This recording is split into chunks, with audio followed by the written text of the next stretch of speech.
The Extraordinary Rendition of Jnaos Farkas.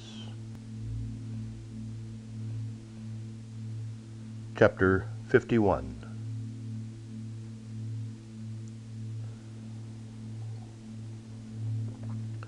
There were no croissants and coffee in far Philistin. Jnaos felt the rancid breakfast yogurt moving through him. The diarrhea was sapping his strength. He was back in his old cell. The routine was the same: breakfast, lunch, dinner, crap. Only now he was being ignored. Like Mustafa, he just sat in his cell waiting for something to happen. Nothing did. The difference was that even Mustafa got to get out and help deliver meal and empty shit bottles. This morning had been no different except for one little nod. "I have money. I will make you rich beyond dreams of avarice. Live like a Saudi prince. Money, women, fast cars. I can make it happen for you." He was sure he had not imagined it. He was sure the guard had looked into his eyes and given the smallest of nods. He was sure that it was true. It was true, wasn't it? He wondered if Mustafa had noticed anything. Even under the sheet and the thin blanket of the bed, she felt naked, exposed, vulnerable. When she finally dressed and left the small bedroom, there was neither Turk nor Gisela to alter her plans. What would you do if your husband disappeared? You would find him. What would you do if your husband was imprisoned? You would free him. Well, he had disappeared and she had found him, and he had been imprisoned and she had helped free him. But who was him? Who was this man she had helped free? The old woman of the house spoke no English or German, and Ayn did not want to use her Arabic. She completely succeeded in confusing the old lady with sign language. If Gisela, Turk, or the man came back before her, the message would be that she had gone for a walk, or sightseeing, or shopping, or maybe for something to eat. Ayn's gestures indicating any and all of them. On Mar Ellis Street in the shopping area, she saw some of the yellow Syrian taxis that made the day trips from Damascus. She chose one of the older drivers, one who looked like he had been in the business for a long time. Her no papers to go back and forth to Damascus was no problem. American dollars settled that. A middle-aged couple approached. No, she said to the driver, she wanted the taxi for herself, not to share it. The taxi was not new, but at least it was more comfortable than the military gaz she had come in. The boarder came and went without consequence, and when there was an incident just past it, Ayn paid no attention. Her world was not out there. It was inside her. At the American embassy in Damascus, she showed the driver the money he would get if he waited for her. After passing the security checks, she went to the main desk and asked to see Paul James. "There is no Paul James here," the woman at the desk said to her. "Yes, there is," Ayn answered back.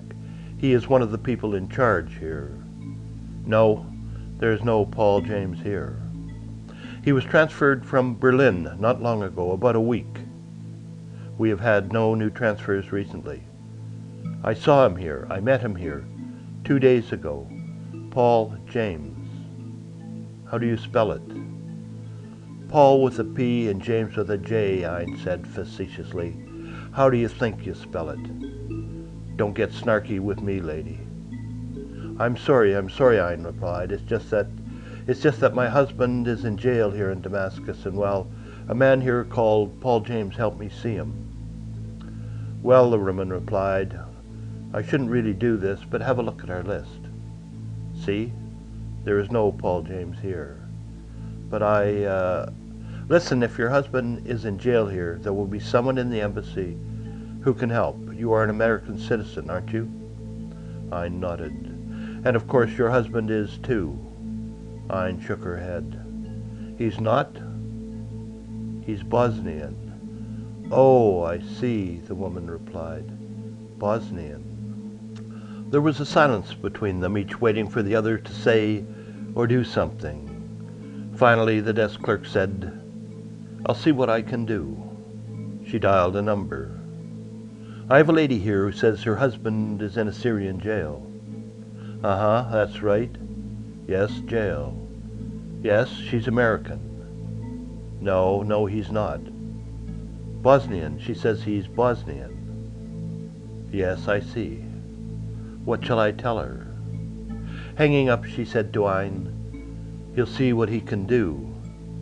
He's very busy at the moment, but he might have some time to see you tomorrow. Tomorrow? Jnaos sat huddled in a cell, dreaming the one constant dream of any caged man or animal. Freedom. Had the guard nodded? They had come for Mustafa a while ago, and that meant he would soon be returning with their midday meal. Jnaos was not much for praying, but this time he did pray that the guard with Mustafa would be the same, the one who had nodded. Had he? I will make you rich beyond dreams of avarice. And how was he going to do it from a cell in far Philistine prison? If he was free, he could do it. Howd had money beyond avarice.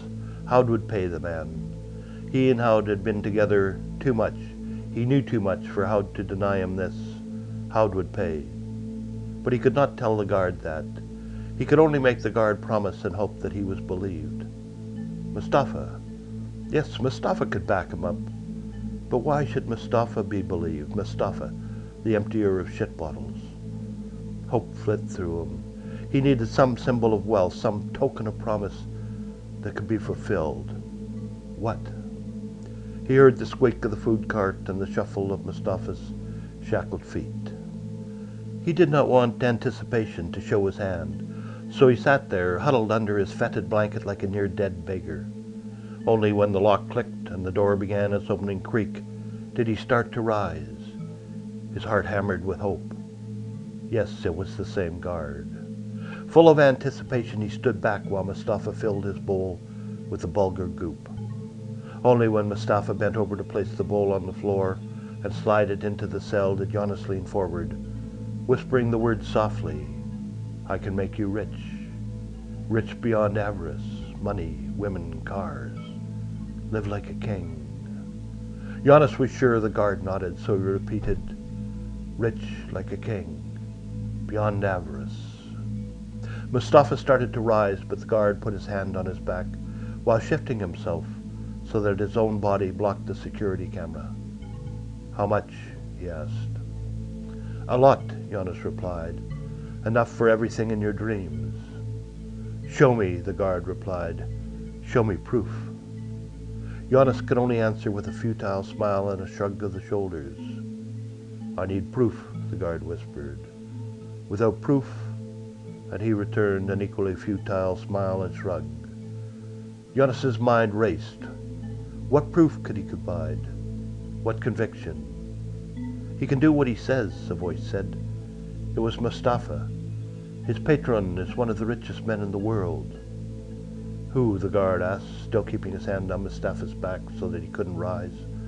Who? Howd, Prince Howd of Saudi Arabia. The guard's hand went from push to pull, hoisting Mustafa up and drawing him near at the same time. Men die in these cells, the guard said, no questions asked. Is today to be your day? It is the truth, I swear, Mustafa answered. His patron is Howd, the Prince of Saudi Arabia. The guard turned his eyes to Jnaos. Is this true, he asked. Jnaos hesitated, not wanting to bring Howd into it, even if it were true and that was where the money would come from. But what if this was nothing more than another form of interrogation? Another way of getting answers that they could not get through torture? Were they dangling freedom in front of an imprisoned man to get at Howd? No, he replied. It is true that I know Howd, but he would have no reason to buy my freedom. Why would he give me money? Money for you. I am no one to him. The guard gave him no expression that he could read. Jnaos searched his mind for something to keep the flicker of hope alive. Anything. My wife, he said. My wife is a rich American. She has money.